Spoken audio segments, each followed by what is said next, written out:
Welcome back, Nick Lenz's Comic Corner, Classic / Non-Classic. This is episode 370 and Doubleshot number 295. Two X-Men trades. First is X-Men X-Cutioner Song. Now, in this trade we got Uncanny X-Men number 294 to 297, X-Factor 84 to 86, X-Men Volume 2 14 to 16, and X-Force number 16 to 18, and this strike file. Now, there are a few different writers in these issues. Scott Lobdell writes Uncanny X-Men. Yeah, Scott Lobdell wrote Uncanny X-Men. Imagine, scratch your head around that. Peter David does X-Factor. Now, some of you probably write in the comments below like, wait, Peter David did an X-Factor run. I thought his first X-Factor was the 2005 series. No. He took over for the writer. I don't remember who the writer was. For the original X-Factor series. There was an X-Factor series. Where do you think 200 came from? Yes. He took over with issue 71 and left after issue 90. Yep. Let's see. The X-Men issue was done by Fabian Nicieza. Yep. X-Force was also done by Fabian Nicieza. Yep. 3 writers. 4 books. Now, I should point out that the artist,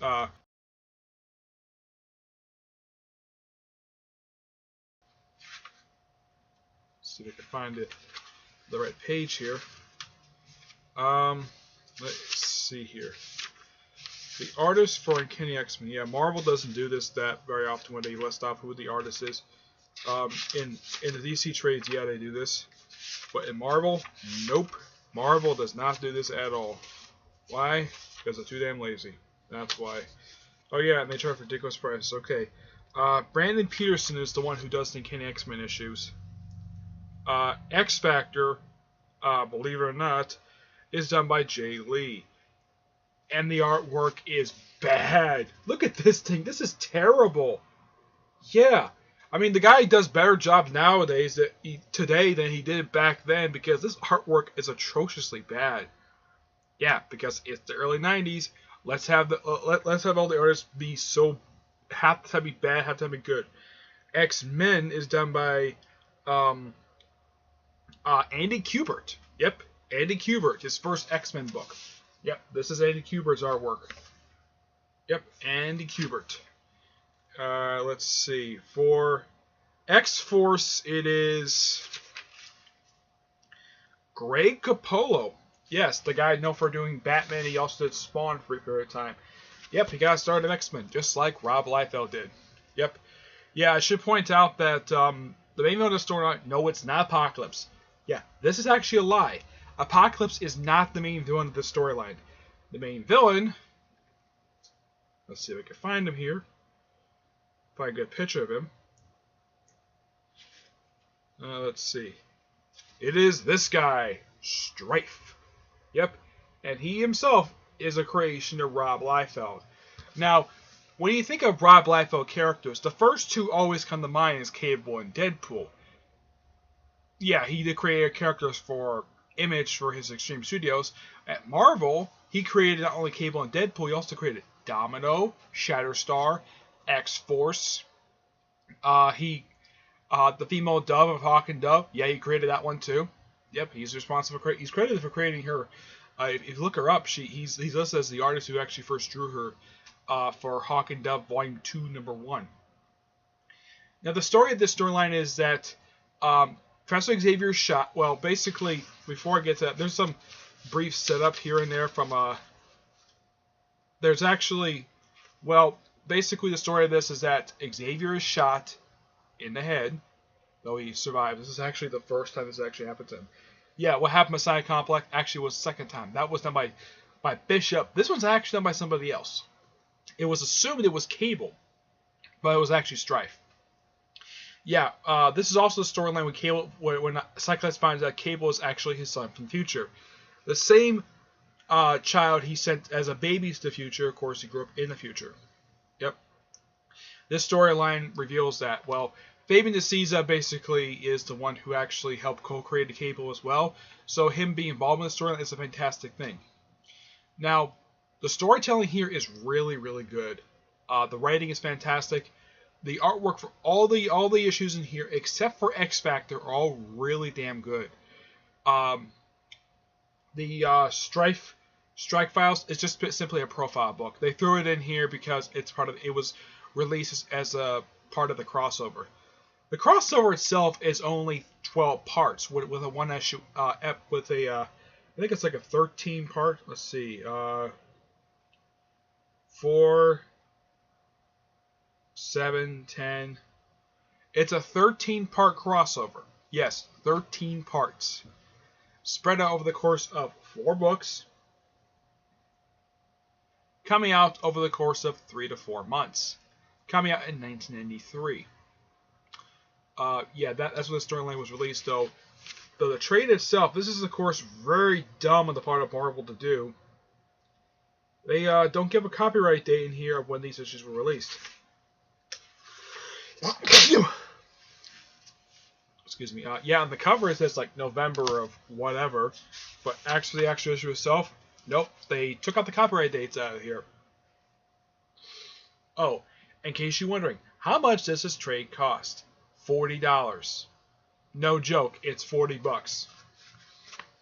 See here? Let's see here. Yep, it's $40. So if you want an X-Men crossover trade, here you go. Though it's $40, I didn't pay for this, the library got it, but this is actually a really good story. Despite early 90s stuff, and the X-Men stuff is actually one of the more prominent stuff. This is actually one particular franchise Marvel actually allowed to function perfectly fine in the 90s. It wasn't like affected by the marketing team like Spider-Man was with the Clone Saga. Yep. Despite the ridiculous price tag for this, Marvel should never charge $40 for this. I mean, if I was the guy basically picking up price visiting, I would pick $30 because if this type of trade was published by DC Comics, they would charge $30 for it, not $40. That's expensive. But still good. 9 out of 10, despite the ridiculous cover price for this damn thing. Alright, next up is Fatal Attractions. That one does set up some stuff that's long-term storytelling. This one is basically sets up a storytelling that exists for 7 years. Excuse me, 7 years. This is Fatal Attractions. This is supposed to celebrate the 30th anniversary of the X-Men. Now, this contains... I have to look it up on here because it's very glary on here because there's a red stripe on here. It's Uncanny X-Men 298, 300, 303, 304, 315, X Factor 92, X Force 25, X-Men Limited number 2, X-Men Volume 2 number 25, Wolverine Volume 2 number 75, and Excalibur number 71. Now, Scott Lobdell does, he writes the Uncanny X-Men issues in here, and he writes the X Factor issue. The X-Force is done by DeCisa. I think so. If I'm correct, I think it's DeCisa. If I'm not mistaken, I believe he's the one who does X-Force. Oh, one thing I should point out, though, is that for the Uncanny X-Men issues, after the first couple issues in here, they're done by John Romita Jr.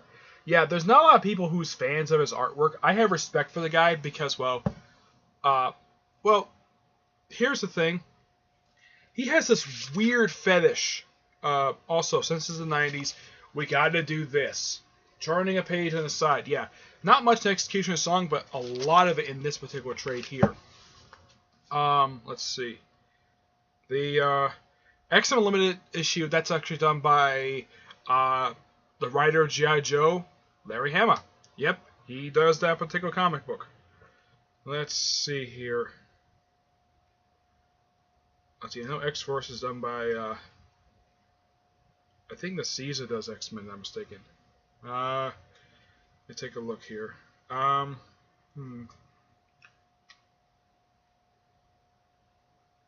Let's see here.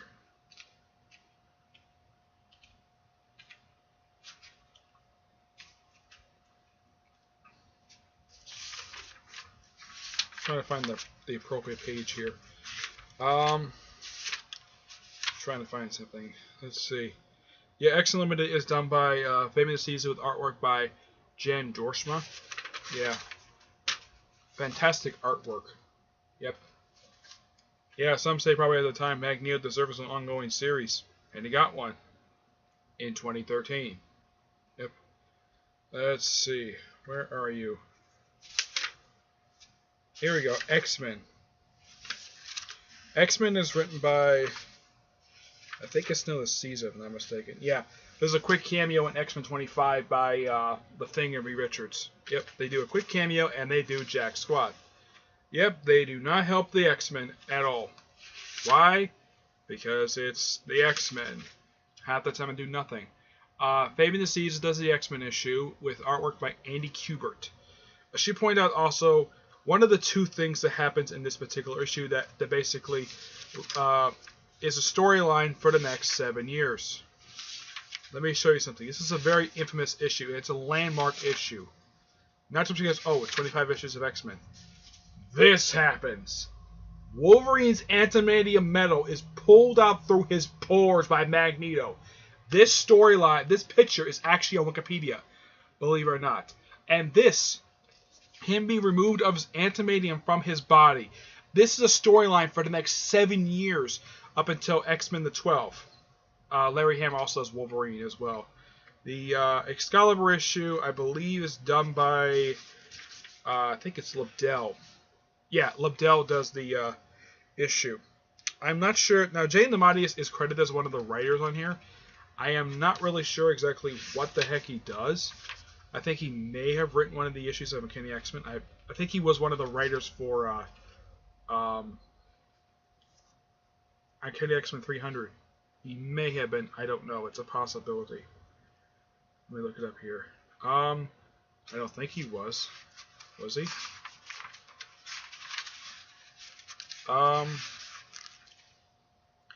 don't know why it's like I looked up in here a couple times, but I could not find any page with J.M. DeMatti as credited as one of the writers. He may have written one of the other books in here.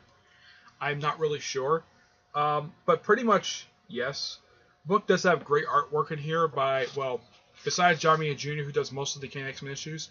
You also have Brandon Pearson, who also does Uncanny X-Men. You also have Richard Bennett, Joe Quesada, yes, the guy behind One More Day, Greg Capullo, Jan Dorschma, Andy Kubert, Jay Lee, Cliff Belter, Roger Cruz, Ken Lashley, Adam Kubert, Chris Spouse, Paul Smith, Derek Robertson, and Matt Ryan. I should point out, though, one of the inkers on here is Jimmy Palmiotti. Yep, Jimmy Palmiotti. Yeah, the guy who currently does Harley Quinn with his wife, Amanda Conner. He also has Harley Quinn's Little Black Book. Yep. Yeah. Those of you who don't know about Jimmy Palmiotti, people think of him as a writer because he has stuff like All-Star Western, Harley Quinn, Starfire, Harley Quinn's Little Black Book, most of the Harley Quinn stuff that's been released the past few years. People forget the fact he started his career as an inker. Yes, an inker. So you may look at his online stuff, and a lot of the time, like up until I'd say about I would say probably his first writing, one of his first writing credits was probably when he wrote Jonah Hex. I haven't read his run for Jonah Hex, but it's a 60-issue comic book I'm looking forward to reading. I have read his All-Star Western book, and it's awesome. He co-wrote it with Justin Gray. Yeah, but this is a great piece of storytelling, and it's a highlight of the X-Men franchise, and one of the most memorable this is actually one of the most important X-Men storylines. This is a key storyline in the X-Men franchise. Released in 1983 as well. Just about 6 months after they wrapped up. X-Men X-Cutioner song. Fatal Attractions is one of the storylines related to blood ties, and a storyline not a lot of people like very much. Onslaught. Yep. If you want to blame something for, if you want to blame a storyline, if you want to blame something for of how, if you don't like Onslaught, Fatal Attractions is where it starts. It leads into Blood Ties, and then it leads into Onslaught. That's in the case of the X-Men. Though, when Avengers did Blood Ties, like right after that crossover wrapped up, Avengers West Coast was ended. Yep, Avengers West Coast ended like right after that. This is of course really good. This is a really thick trade. It's a lot more thicker than the X-Cutioner. Looks very thicker than the X-Cutioner song. Yeah, it's the same price as the X-Cutioner song, $40. But this is still good. Let me show some more artwork in here. Here's some artwork. I think this is Brandon Peterson, if I'm not mistaken. Yeah, I believe this is Brandon Peterson. Yeah, it's Brandon Peterson. Yeah, here's some artwork by him. All right. Coppola, let's see. Let's see here. I've already showed Vermeer Jr.'s artwork. Let's see here. Where are you? Here we go. Here's X Factor with I don't think Jay Lee. Yeah, Jay Lee. I don't think it's the artist on X Factor. No, I don't believe so. Also, if you read this thing, you probably see all like the Acolytes, Magneto with Asteroid M. And think, oh yeah, this looks familiar. Yeah, that's because they use this for the X-Men TV show. This is Joe Quesada's artwork. Yep, this is an early Joe Quesada work. He also did Ninjak. Yep, he created Ninjak. Let's see here. For X-Force, it is who is the artist in this book? I have to find it here. Here we go. Greg Capullo. Yep, this is Greg Capullo. This is another Greg Capullo. Awesome artwork. Yeah. Let's see.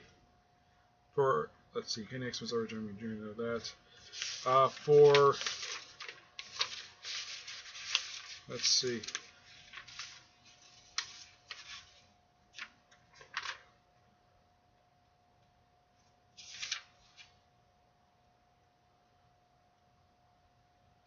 Oh yeah, for X-Men Legacy is John Dushman. I've already showed off his artwork. It's fantastic, by the way. Yeah, it's Soul Story from Magneto. X-Men, I believe it's done by a few different artists. Let's see if I can find the title page here, the credit page. Yeah, yeah, this is something that I've been complaining about. Marvel needs to do a lot more of this. Yeah, you see this little box down here? That's an editorial box. You need to do this, Marvel. You need to do this a lot more than just, well, alright, I saw the Bareback in the X-Men books. Let's see. Here we go. X-Men, entirely done by Eddie Kubert. Yep, he's the artist for that issue. For Wolverine, well, Larry Hama is the writer of this. Yeah, Larry Hama's the writer with, let's see, who is the artist of this issue? Larry Hama was a long-term writer for Wolverine. He wrote a good chunk of the series. A lot of the really noteworthy issues he did himself. Let's see here.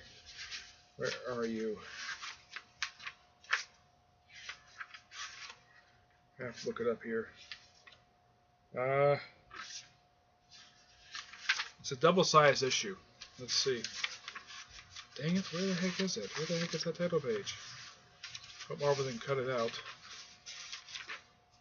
Here we go. Adam Kubert. Adam Kubert is the one who does Wolverine.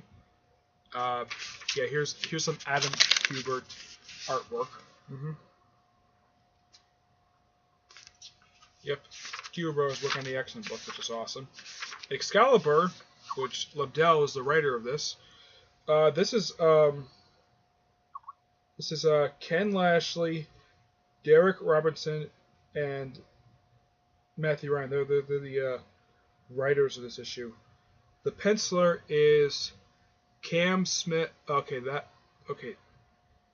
Ken Lashley, Derek Robertson, and Matthew Ryan. Those guys are the artists for this 71st issue, and this is of course really weird. Almost any time they try to have it where Jean Grey, when she's alive, and Rachel Grey is around, yeah, for some reason I have no idea why, they always don't like to have these two in the same comic book with each other. I don't really know why. But this, of course, is a great comic book. I highly recommend it for people who are X-Men fans. But beware of the price tag. Hopefully your comic shop, basically, when you find this, they charge discount for, because $40 is too much for a trade. But you get a lot of stuff in here. Alright, 9 out of 10. Alright, that's it for this episode. The story for that is that Magneto comes back, and of course he rips that. And also, the other storyline that helps sets up is the Legacy Fire storyline, which is a storyline that wraps up, takes 7 years to tell, because a lot of mutants get killed off. One, of course, is Pyro. Yeah, Pyro and Mastermind get killed off during the. They actually die. They actually die from the Legacy virus. Alright? So, stay tuned for the next episode, which will be episode 371 and Doubleshot 296. Okay? Until then, I will see you there. Bye.